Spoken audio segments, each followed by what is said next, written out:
Внимание! Марш!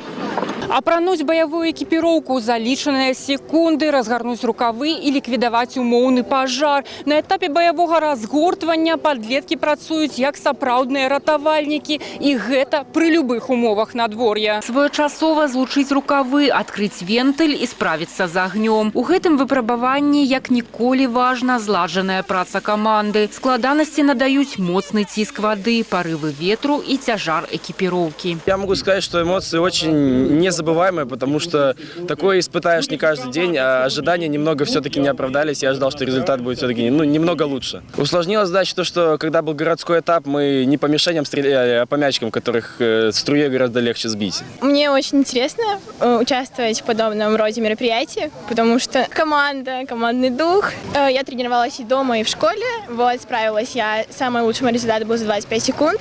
Сегодня я наделась первая. Вот, и результатом я довольна. У нас все получится! Нават хмары і дождж не знізілі градус барацьбы. Юнакі і дзяўчаты даказалі, што здольныя перамагаць любыя стыхіі. Адзін з лепшых вынікаў баявога разгортвання у прадстаўнікоў Рэчыцкага района менш за 1,5 хвіліны. Первое, что я сделала, это одела боевую одежду, выбежала, соединила рукава и вместе со своей командой отправилась заливать мишень.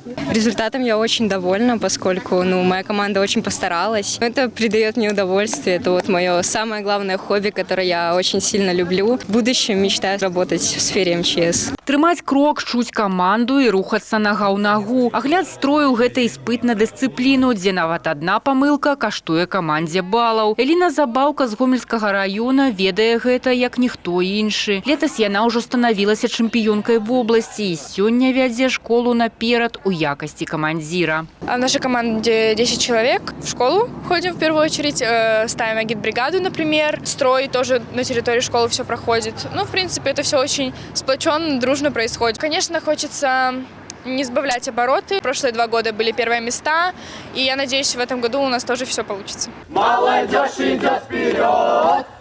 Юныя выратавальнікі пажарныя, удзельнікі дзіцяча-юнацкіх добраахвотных клубаў. Кожная з 8 каманд прайшла адбор на раённых этапах. Галоўная задача школьнікаў – паказаць выдатную фізічную падрыхтоўку, камандны дух і ўменне хутка рэагаваць у надзвычайных ситуациях. Этот слет необходим для того, чтобы дети получали практические навыки в области безопасности жизнедеятельности. Конкурсы действительно приближены максимально к боевым. Вот сегодня это боевое развертывание, где ребята подают воду, это возможность быстро подать воду к месту чрезвычайной ситуации.